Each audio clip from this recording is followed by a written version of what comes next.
Hello everyone, this is Lowman02. What we're going to be doing today is going through a quick player-on-player tournament that MTGO player Michelle Wong and myself, Lowman02, are currently playing, and with the intent being that this is sort of an exposition of sorts of all the different types of decks that are available in the wide range of viable archetypes inside 100 Card Singleton, of which both of us are quite large fans. What you got in front of you right now is a tournament chart for 16 decks that both players, myself and Michelle, will play over the course of time until we get to a winner of either side of the bracket. As you can see on the listing that we have right now, we only have 8 of Michelle's decks. I think she's still currently putting together the other 8 for the completion of the 32 total decks that'll play inside this player-on-player bracket. But as you can see, looking across the decks, there's a wide range of viable archetypes, from something as odd as Jeskai Machines, which is essentially a transmute artifact-based deck, to something as simple as White Weenie or Red Deck Wins. And what I'd like to do is take the time to go through some of the matches that have been played. There will not be complete deck techs on all the decks, as that would take a large volume of time. But to show you the range of different play styles and play that's really out there inside this format and how wide the range really is. So jumping back to Moto, we'll go to our first match, which, as you can see from the previous tournament chart, was Michelle Wong on blue control, mono blue control, and myself on Jeskai Machine Shop. So we'll start the replay. Okay, so we start off with a 2-land hand, 1 colored land. We know it's coming into play tap, so our Ancestral Visions will not get to come off the first turn, but due to our follow-up play of Jace Vreen's Prodigy, as well as a Brainstorm, which makes any fetch off the top live, and our ability to find more land pretty open. So we keep this 7 right here. We see Michelle hang her own Ancestral Visions in Suspend, and we find a Plains. Decide to suspend our own and keep our mana open, so when she goes to 3, we can play our Tithe. As you'll see, unfortunately, things don't quite work out for us. She plays Shadow of Doubt, fogging our ability to find 2 additional lands at this point in time. Goes back to our turn. We play Tectonic Edge out, cast our Jace Vreen's Prodigy in order to start getting value off of that card, saving our Brainstorm in hand for a fetch. At this point in time, I believe we opt to go with the EOT Brainstorm, which is a relatively weak use of it, but as you can see, she taps out using her mana for Snapcaster at this point in time, which makes it very favorable that our spell will resolve. And if we find any action off the top at this point in time, because we run a lot of instants in this deck, we'll be able to cast it while she is tapped out. Go for Tech Edge on her Tech Edge in order to leave our mana open, as at this point in time, we are a little bit mana light for the hand that we have available to us, and we want to keep as much of our land as we possibly can. Ancient Tomb off the top allows us to cast the other Jace that we have in hand. She taps like she may have a counter spell, but ends up only brainstorming in order to try to find likely a 1-mana answer. We end up going for the Jace because at this point in time, the most important card in our hand is really Kuldotha Forgemaster. This is an artifact-based deck that wins off of one of two card combos. One of them being the Thopter Foundry, sort of the Meek combo, and the other being the Grindstone and Painter's Servant combo.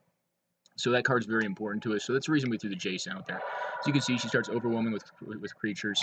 Some of the banter going on right now is comparisons of Torrential Gearhulk as a 6-drop, Vice, Consecrated Sphinx, of which both of us tend to believe that Consecrated Sphinx is a slightly weaker 6-drop in the blue color.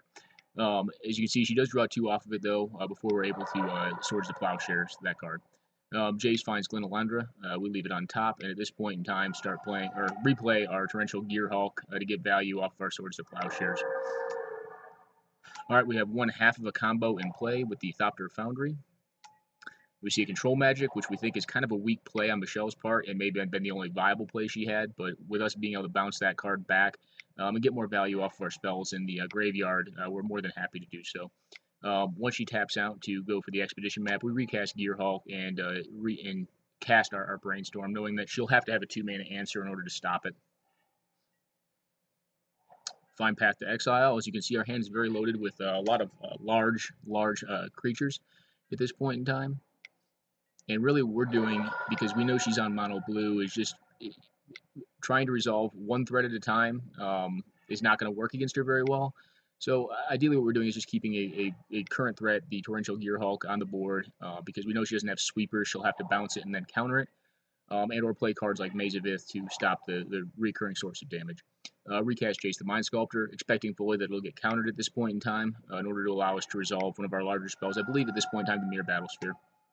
And yep, we see Mirror Battlesphere come down, which is a great answer to Maze of Ith, forcing her to have yet another answer. Tabernacle is a great answer to this card, as it forces us to spend 6 mana on every turn in order to retain all of our mirror, which are essential to really making the Battlesphere a good card. Wormcoil for her, strong play, very strong card. But as you can see, we have Path to Exile in hand, which I believe the Wormcoil goes farming during this turn so we can get through with our creatures.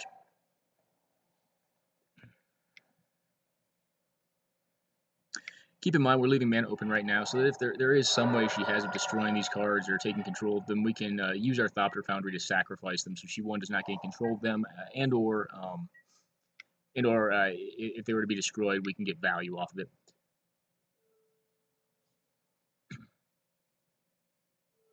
But no, also because of the Tabernacle, we're really not looking anymore to get the Thopter Foundry combo. It's not very strong against a card like Tabernacle at Pendrell Vale. Due to the fact that we'll have to pay 1 mana for each of those creatures every turn. And really, the reason that you want to play a card like Thopter Foundry is to maximize the use of your mana. You will always have a mana sink when that's in play. As you can see, we rip Hangerback Walker, put down a nice scalable threat, Dak Fade into this point as well, which is very important, or very pertinent. And we're kind of lamenting the fact that we had to get rid of her Wormcoil Engine at this point, as Dak Faden is a great answer to that card. Land Tax at this point in time. If you're not familiar with Land Tax, huge fan of that card myself. Recommend if you do play the color white, you do include this card if you're playing a decent basic land count, as it's very strong. As you'll see, Back to Basics is in play right now, and Land Tax really is a champion here. It fixes all of my mana that I need, as well as limiting her on what she's able to do with some of her non-basics. As you can see, we find Grindstone, have Enlightened Tutor in hand. At this point in time, our game plan is to use the Enlightened Tutor at some point in time during her turn in order to find the other piece of that combo. We see a Pithing Needle come into play, but we're not too worried about that. We understand that it is going to limit our ability to utilize the Grindstone to mill her completely with the Painter combo. But with Dak in play, we're capable of taking that on the following turn in order to sacrifice it to an effect like Reshape or Thopter Foundry. And as you can see, it looks like a possible misplay. We do tap our blue source. At this point in time, we do not have counter magic, so we're trying to really fleece the counter magic from our hand at this point in time. That's what we do when we play the Thopter Foundry at that point in time. She is at 4 cards, I believe, when she passes this turn 3. And really what we're looking for is a piece of cheap counter magic that we can use, because we run counter magic as well, not as much as her in this build, to protect our combo that we're trying to get in play. And as you can see, we find Force of Will with the Torrential Gearhulk, which has been bounced multiple times to our hand. We do have that additional blue card to counter any disruption to our Reshape. Keep in mind, Reshape will always sacrifice an artifact, so the Pithing Needle is gone regardless if she counters it or not.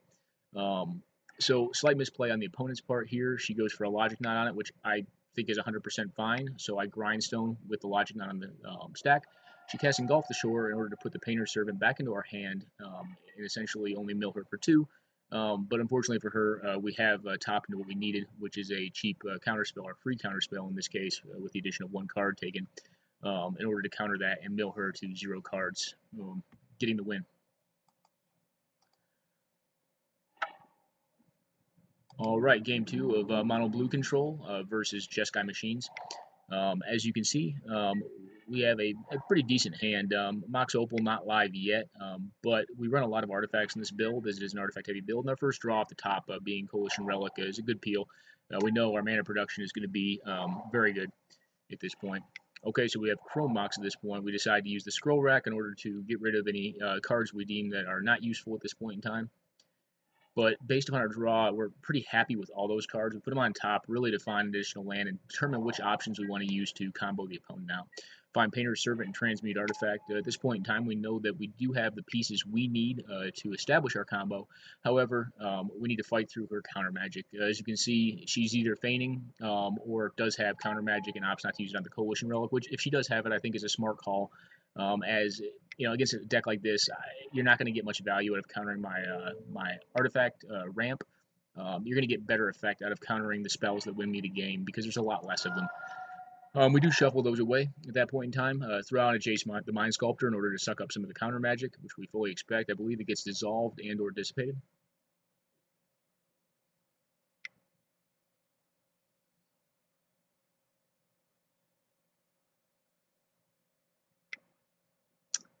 And the dance is complete. Nope, negated. So he does get countered. Pass the turn. Put charge counter on Coalition Relic. Michelle taps a little bit again. And plays her Vidalcan Shackles, which does not worry us one bit. Keep in mind, Painter's Servant doesn't really matter who controls it. She can easily have the thing, and we can still complete the combo, which is kind of nice. So that's why Vidalcan Shackles really is, it's fine. So she thinks about countering it, or she feigns that she can counter it, and then she lets it resolve. We choose blue in order to allow any top deck of Force of Will to be live with any card we have in our hand, including land. She takes control of the Painter's Servant and then swings in for 1, leaving the rest of her mana open.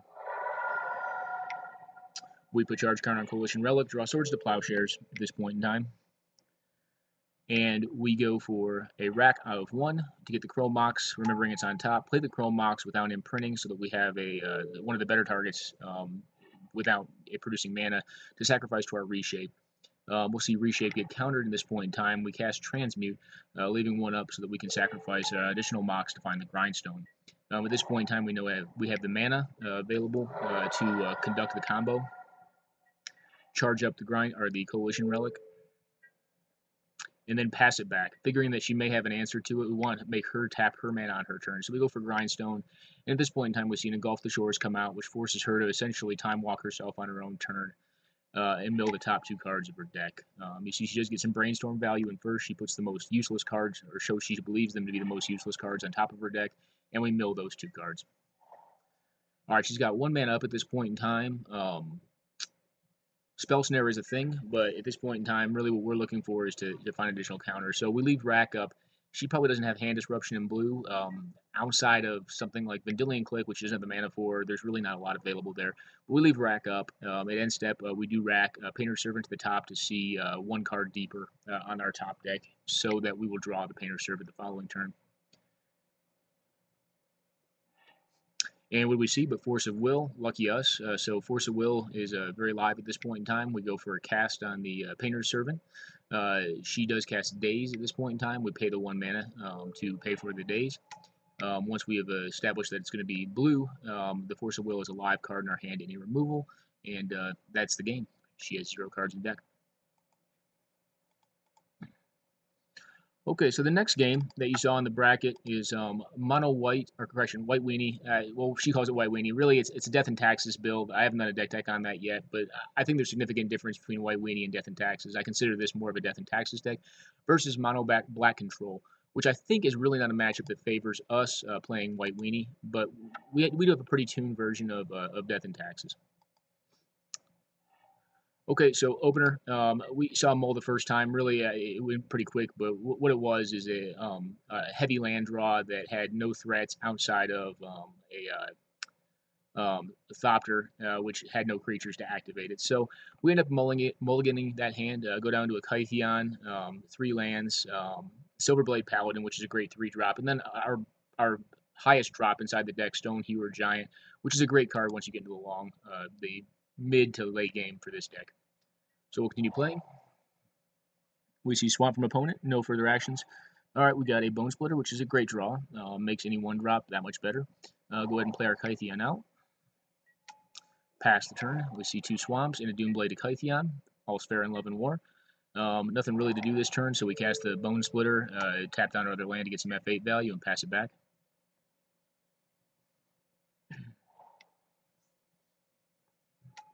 Luxodon Warhammer, that can be scary for this deck because it is an aggressive deck, but it's expensive 1 to cast, and it takes a lot to equip it, so we're not too upset with that. Cast Thalia's Lieutenant next, which will put the Silverblade Paladin up to a 3/3. Now, sometimes Michelle will try to play mind games and tap her lands to make us think she may have removal, but I tend to believe that she does with 3 cards in hand on mono black, so I do not equip the Bone Splitter, as I'd rather play the Imposing Sovereign after she destroys my Silverblade Paladin. And as you can see, we play the Imposing Sovereign, pumping up our Thalia's Lieutenant to a 2/2, and also bringing her Chittering Rats into play tapped. We put Stone Hewer back on top, redraw it, equip Axe, and hit for 6. We know that we're going to have in the backswing, we're going to take a hit of 5, really putting the delta of the damage that we did to her to 1. But we don't intend on blocking that card.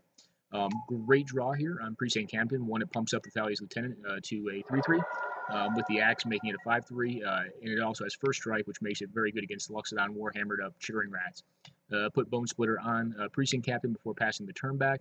In order to any pump spell or anything like that she may have for the Chittering Rats, make it moot. At this point in time, we go ahead and get rid of her Dust Bowl, even though we're not scared of it. We want to limit her on mana. We can tell that she's scrabbling for cards right now, playing cards like Coercive Purtle, and does not have any recurring threats or anything to block our cards with. We want to close the game out fast. We're worried about cards like Mutilate, Toxic Deluge, Damnation. As you can see, we're dumping a decent amount of threats onto the board. Now we keep Relic Seeker in hand, as if she does get to a sweeper, we want to have a card we can play a quick Bone Splitter onto, and then ideally the following turn, find one of our stronger equipments against this deck, which would probably be sort of Feast and Famine. Okay, Young Grunt putting cards back in. We know at this point we've got a 1. As a courtesy, I just go ahead and show her what the rest of my hand was, and go attacking for lethal, and that's game.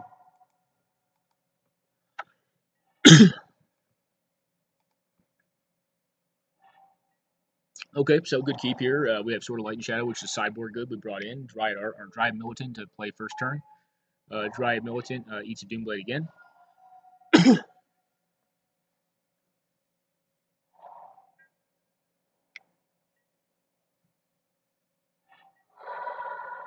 And we play out the Copter at this point in time because we intend on playing the Knight of the White Orchid next turn in order to get an additional land into play. All right, we grab our land, attack with Thopter. We're looking for lands at this point in time. Find a land, drop the Spirit of Labyrinth into the graveyard. Yes, Mono Black can draw cards, but at this point in time, we have a Hallowed Spirit Keeper in hand, so any creatures we put in the graveyard have the ability to return a lot of value to us. Attack in with Smuggler's Copter and Knight of the White Orchid. Fully expecting removal at this point in time. We see Ultimate Price on the Silverblade Paladin and a Grasp of Darkness on the Copter. Why she let us attack first and draw the additional, or cycle the additional card, I don't know. We get to 5 mana, which is really what we're looking for. But we decided it's probably better to get rid of the Cabal Coffers due to the large amounts of mana that card can make. Get back to 5 again with Caracas in play. Play Sword of Light and Shadow, fully expecting the Knight's going to get killed, and it does, Victim Knighted. But we have the Sword in play. And really what we're trying to get her to do is use 1-for-1 removal against us so that our Hallowed Spirit Keeper is more valuable. Play Hallowed Spirit Keeper, equip up Sword while she's tapped out. Now we have a 5/4 Vigilance with protection from everything in her deck outside of an Edict effect, which if she wants to Edict this card, fine. We're going to get 6 or 7 spirits. Land tax in play out core Skyfisher, which has great synergy with land tax as it keeps it a lower land count, allowing land tax to trigger on our next turn. Strike in with the Hallowed Spirit Keeper. Go ahead and gain 3 life. Recur the Silverblade Paladin and pair it up with the Hallowed Spirit Keeper, giving it double strike, which allows it to kill the Grave Titan upon swing back. Alright, we get Dust Bolt. Cool.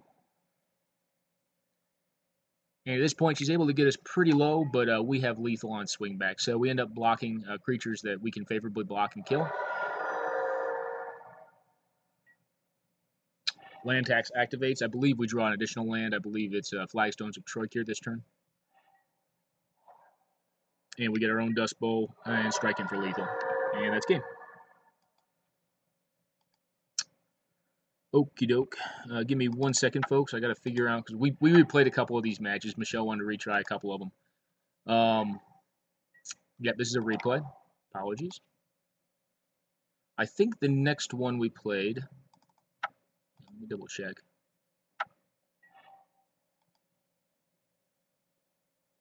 Yes, so this is actually a really fun match. This is my deck, Cheaters Prosper. Really, the original design of this deck was designed by a player named Sugar Daddy of Wizardry on MTGO. It's essentially an instant speed recursion deck or reanimator deck that has ounce to cards like Emrakul, Gristlebrand, Jingataxius, but uses cards like Corpse Dance, Goryo's Vengeance to put them into play.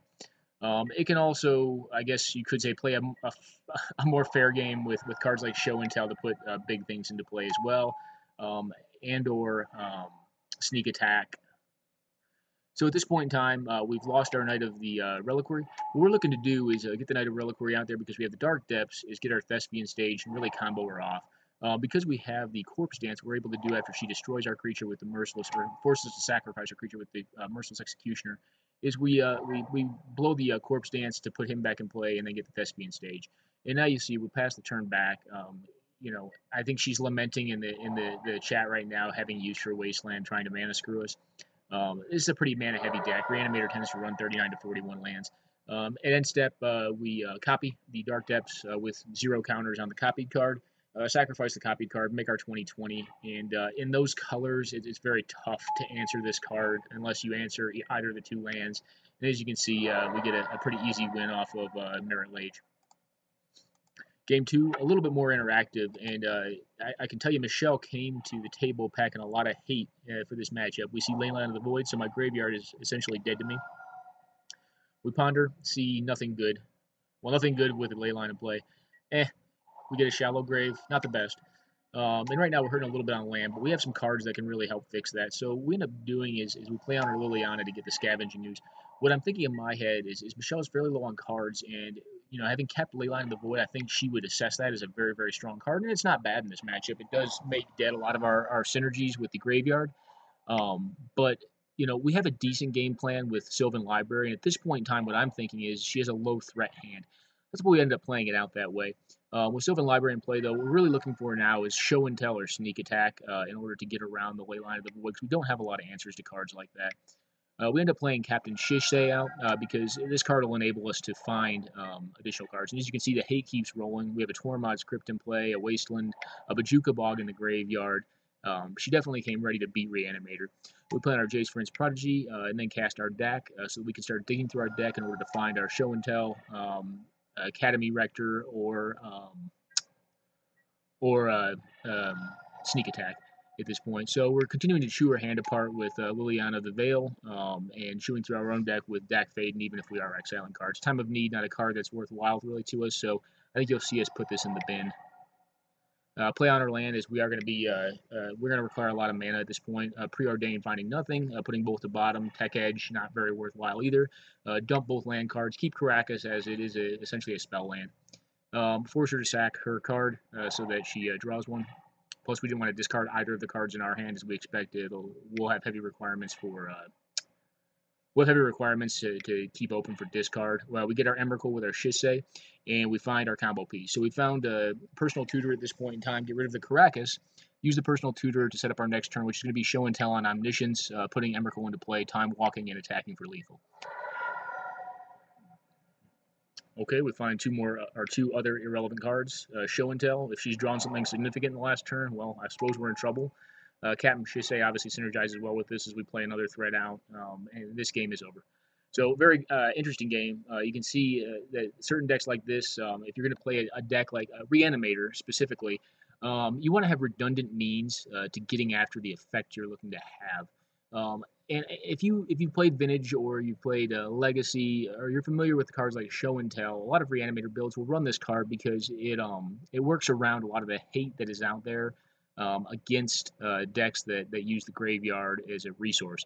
But in this case, it ended up winning us the game. But as you can see, Michelle also did not have a lot of pressure. She had a very high hate hand that should have worked very well against us, but without a threat to back it up, you know, the game stalled out long enough that I was able to get through enough cards and find my win cons. Okay, so that's the first 3 games we played. The next one is Azorius Control on Suicide Black, and this is a very lopsided match, and I end up getting battered terribly, but it's a pretty fun game. So as you can see, this is our starting hand. Fine hand. We have Bloodghast, which is a recurring threat. We have Critter Removal, which really I keep more so. I know what she's playing at this point. I keep more so because I can kill my own Bloodghast if she happens to play a Swords to Plowshares on it, because I want that recursive threat. Tombstalker, good pull. We expect this deck goes through a lot of cards very rapidly, burns through a lot of creatures, expects opponents to wrath. And then we also have the Braids Cabal, which we're looking to really land turn 4. So we can start getting rid of her lands and trading her capabilities over there. Now, a card we don't want to see is Relic of Progenitus. This deck has a lot of graveyard synergies. Nothing as busted as the Reanimator build we were just on, but a lot more value. So it has a lot of the smaller creatures like Scrap Heap Scrounger, Bloodsoaked Champion, Bloodghast, Gravecrawler, that really relies upon the graveyard to use. And it actually is one of the only decks I've ever seen fairly play Icarid, which is another card that we want to get in the yard. So we play out our Braids Cabal minion. Which we're tracking she has Caracas in play, but she's going to have to sacrifice a land and/or our creature at this point in time. And we see her sacrifice that, which further limits her ability to use the Vidalcan Shackles. And she's working on a control deck, which is a much more mana heavy requirement for her to play that effectively. So she attacks in, and I think it was kind of odd that she took the Dauthi Slayer in the first place. We find Wasteland, which is a good pull. It's not going to help us stop Caracas at this point in time.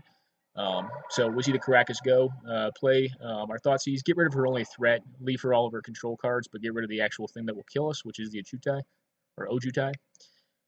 You can see her get rid of another card in our graveyard, attacking again with the Slayer because it has to attack every turn. And we find another swamp. At this point in time, we run the risk of throwing the Braids Cabal out there, as we remember she has two O-Ring-like effects in hand, but no counter magic unless she drew it in the last draw.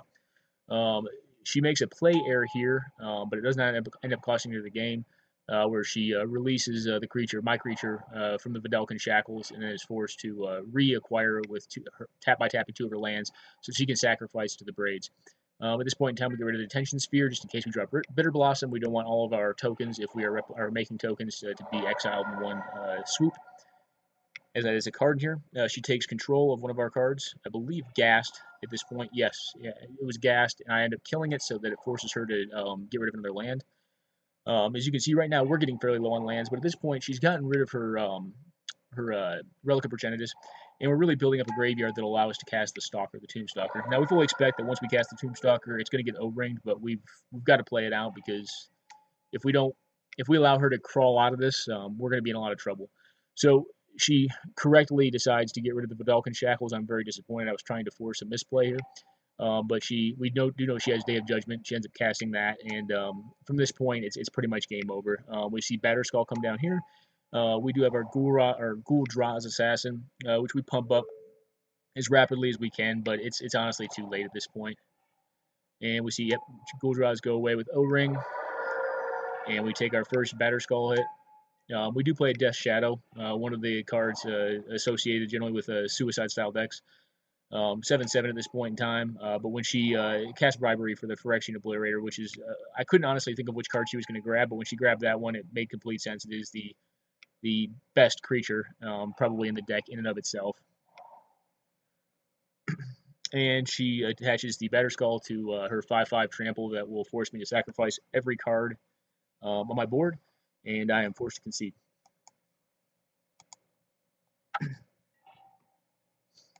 All right, game two. A much less interesting game. That game, I think at least there was some play to it. This one is pretty much just a blowout. So we see her hand, Force Spike, Repulse, Elspeth in hand. We take the powerful card out of her hand that we think can most unfavorably interact with us. Essentially throw the Ghoul-Draz Assassin out to the Force Spike, because we know it's going to get us anyways, as we're an efficiency deck. And we'd rather have the Carrion Feeder resolve. She doesn't run a lot of creatures, so Ghoul-Draz is too slow. Dauthi Horror, we find that she has drawn additional counter magic, which unfortunately is going to also allow her to manage her top deck better, and we lose our 2/1 unblockable.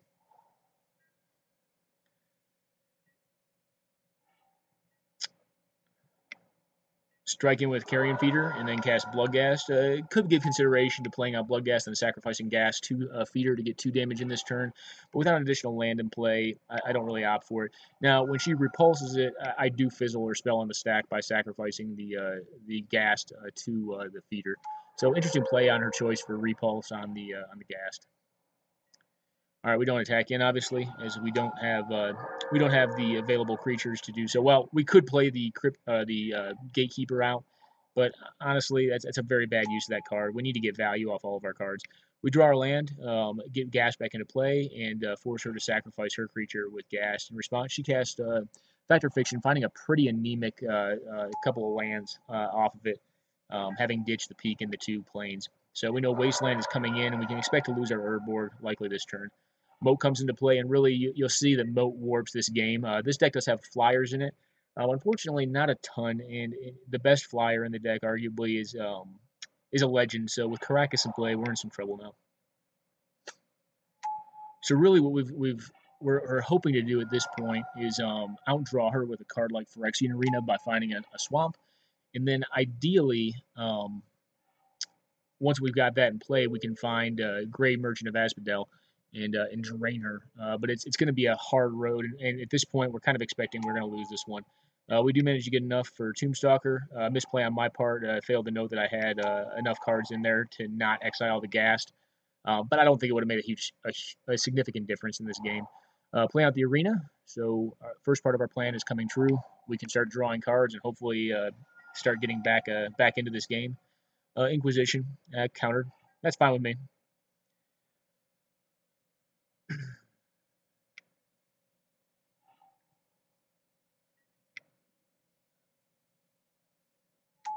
And there's a Jutai. All right, so we're in trouble. We have a Pox, but right now we really can't afford to give up our land. So what we instead do is decide to better our draws by getting rid of some of our worthless graveyard recursive creatures. And I say worthless because of the moat. Normally they'd be great, and that's why I buried Alive's in the deck. But I just don't want to draw them at this point in time. I need to draw either targeted removal or mass removal, really of which I only have targeted. So we go for the smallpox at this point in time, ditching Icarid into the bin to get a little bit of value off that. Destroy or get rid of one of our lands. Play the Death Shadow on as a 6/6. Can't do anything about the Jutai, but it can counterattack if we're able to deal with the moat in some way, shape, or form. We see Academy Rector come in, and at this point, we know the game is over. But for fun, we play on our Chiralf's Messenger. All right, on to the next one.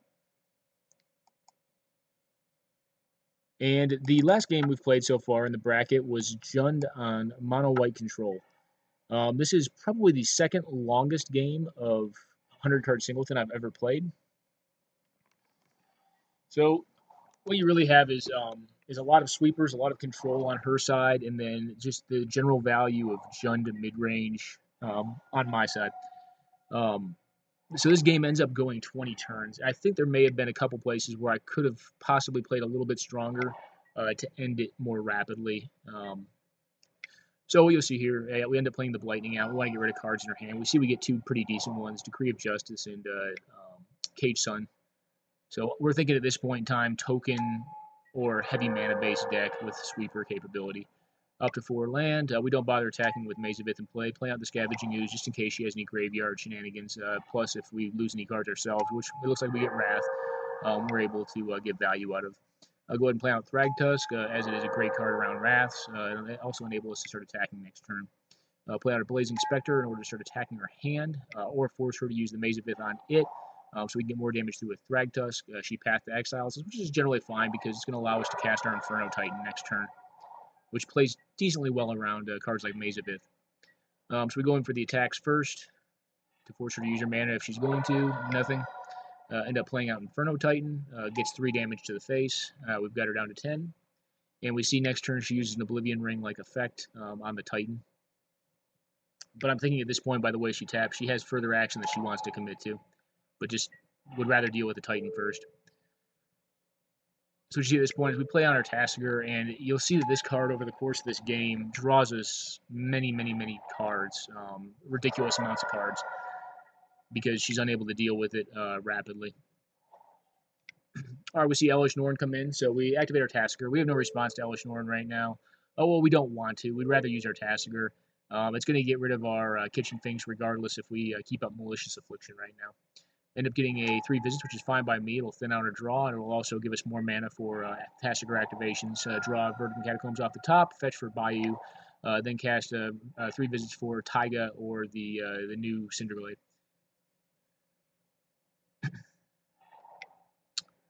Okay, at this point in time, we Malicious Affliction, leaving up 4 mana so that we can reutilize Tasigur, fully expecting by the cards that are in there to get back one of our land tutors. Alright, she sacks Elesh Norn, drawing 1 card. And we attack in for 4. With Maze of Ith blanking out the Thragtusk. Now, here's where Michelle starts to gain a ton of life. It gets kind of rough. I believe she passes back. Our top deck, if I'm not mistaken, is him to Turek.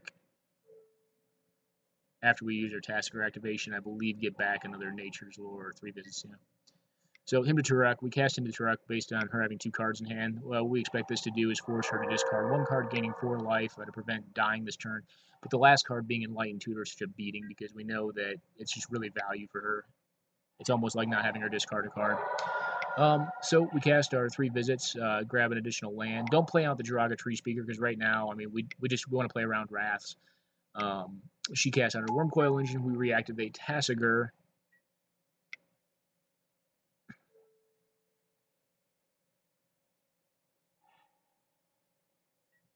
And we get back 3 visits. We draw Primeval Titan off the top, which is a great draw. So now you're really going to see Primeval Titan do what it does. Now, this deck does not run a Dark Depths combo like a lot of the builds that I run Primeval Titan in does. It's a more casual deck. It probably should if I was going to take it into a competition. It probably would end up running those lands.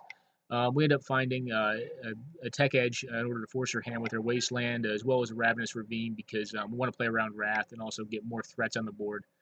We see Elspeth come into play. Elspeth generates 1 token. She gets rid of the Tectonic Edge as expected. We draw Mana Birds. Cool. That's fine. Olivia is a great card on top. I really did question whether I should attack or not, but I ended up going for it because getting 2 additional man lands out of the deck that provide a broader spectrum of threats, I just thought was worth it. We see her take 1 damage and put a goat in play. There's some banter about playing around Lightning Bolt, which actually is in this deck, but it's not a burn-heavy deck. We do find a very strong card in Rakdos Return. She obviously doesn't have a lot of cards, but right now, with the amount of life gain that she's capable of getting off the board and the play of Batterskull plus the trading post, it's not going to be as strong as it normally would be because she can gain so much darn life. So what you'll see as I tap out trying to do the dance to figure out if I have the mana or not. I find out I'm 1 short, if I'm not mistaken, but I still go for a hit of 6 to knock out her Elspeth at this point in time so she can't fly over my team. We see Glorious Anthem come down, pumping up her team. She attacks him with Skull. We block with Thragtusk, trading off Germ for 1/2 of Thragtusk, which I'm comfortable with. 5 is a lot to re-equip. Tassiger goes for 2 more activations this turn. I believe getting back him to Turak and Inquisition of Kozilek. Now, what you see I do here, so I can see the top of my library right now, and you'll see I use Tasker twice here, and I continue to have, I believe, a land card on the top of my library. If I see land on the top of my library, I'm essentially going to continue to use Tasker because I don't want to draw land. I want to pull it off the top with the Corsair Crewfix. So really what I'm doing here before my draw step, or the reason I'm doing it, is as I want to get a strong draw. I don't want Llanowar Elf, so I do it essentially 5 times from end step before my draw step. I activate Tassiger 5 times to try to find something strong on the top of my library. Finally get Eternal Witness, which is strong, and get a Llanowar Elves back, which is kind of at this point in time in the game. Play out another Nature's Lore. You'd think I'd want to go for the Eternal Witness. I can't honestly remember why I didn't. I think at the time I thought, it was best to cast it when I could recast the Primeval Titan, which is what I expected to get. Putrefy on top is a strong draw. It means that we can alpha in pretty effectively the life total we're in and get whatever card she puts the Batterskull on. Or get the Batterskull itself. So as you can see, she plays a card. I always forget what this is called. Lannan Sun Standard. So what it says is pay 2 mana, white 1 to give all your creatures +1/+1. Yeah, it's cool. It's very mana intensive. It is definitely threatening. So that's how you kind of saw us block in some odd ways, so we could play around that card. Green Warden on the top, very, very strong. So because we saw Green Warden on top, we did not go for the Primeval Titan. We went for the Rakdos Return instead because we know that we have another Primeval Titan with the Green Warden on top. What this allows us to do is get a non-creature means of attacking the opponent's life total and or hand, but really life total at this point in time that can play around Maze of Ith. So what you'll see us do instead is activate our man lands for a large attack.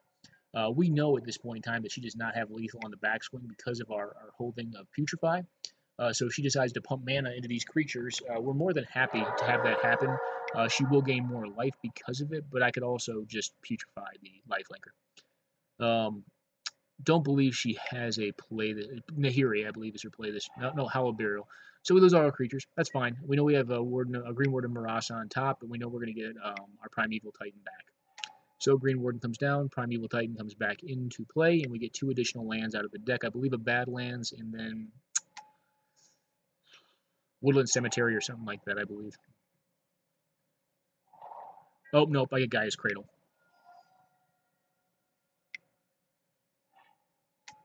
Okay, we see her play another go. 1-2. Cool.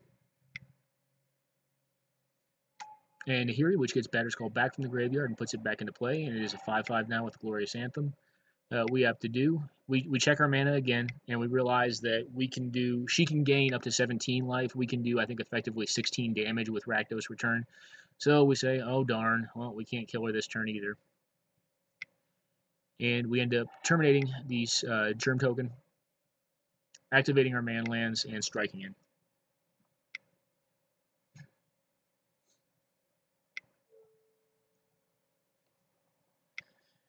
At this point in time, we cast the return regardless, force her to get rid of her card and gain 4 life, and also just do 5 damage to her face. At this point in time, for a while in this game, I felt like I had inevitability. It was just a grinder. I mean, that's Jund. Jund is just a grinder.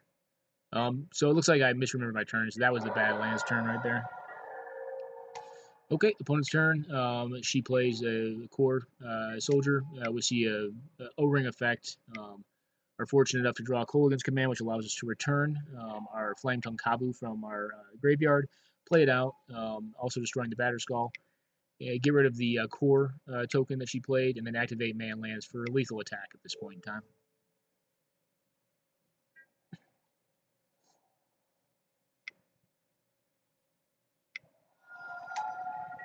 And she's going through the motions.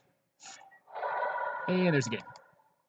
Okay, game 2, a little bit less lengthy and or entertaining, more interactive. This ends up being a Liliana the Veil game. Start off with 2 lands, which I keep. With a Courser Crucifix in hand, I think it's decently strong. And I got the Duskwatch Recruiter as well. Opt to Hymn to Turiker, hoping to hit some of the lands out of her hand. Not a great hit off Hymn to Turak. I hit a 4-drop and a 6-drop that she wasn't playing anytime soon anyways. Do get a sack and get a sack Tribeholder off the top deck. End up playing it for a forest at this point in time. Cast Liliana and then get rid of the pro black card she's played. Getting Nissa last turn, great pull. End up getting another land off of Nissa. Don't get my land for the turn though off the top of my deck. Having Maelstrom Pulse is great insurance policy. At this point in time, I'm not really worried about my life total, so I ditch the Thragtusk. Pass it back to her. We see her play another O-ring-like effect. Have Maelstrom Pulse for that. End up playing it, activating Liliana, and getting rid of I believe, Courser of Crucifix. As with Liliana in play and Shriek Maw and a bunch of creature removal, I'm pretty comfortable getting to 6, I think, and Primeval Titan I think will win me this game. So we strike in for 2. Activate to get an additional card. That way we're getting a card while we're discarding a card with Liliana, so our relative hand size should be greater than hers. She plays a Restoration Angel, discards her last card, which is End Hostilities, which would have been pretty decent against our board roller. Day of Judgment off the top ropes. She's able to get rid of that. Play a Blazing Spectre at this point in time. Get rid of the creature removal, as I'm not truly worried about creature removal. Keeping the Terminate, because I know she has a Forbidding Watchtower, which I need to be able to get instant speed. So I strike in for 2 damage. Cool. Get rid of another card. We see the activation of the Forbidding Watchtower. End up getting it with the Terminate. We're hoping next turn to sack a land off the top so we can get this prime time into play and hopefully win the game. And Michelle is thinking. And passes it.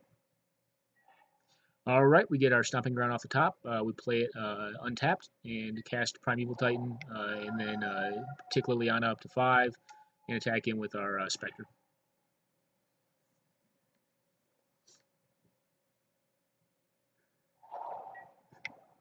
As you can see, the mana works out pretty well. At this point in time, we do have enough mana to activate both Raging Ravine and Treetop Village. That's why we grabbed them. And we kind of also expected that her likelihood of drawing removal off the top of her deck was decently high because that deck plays a lot of it.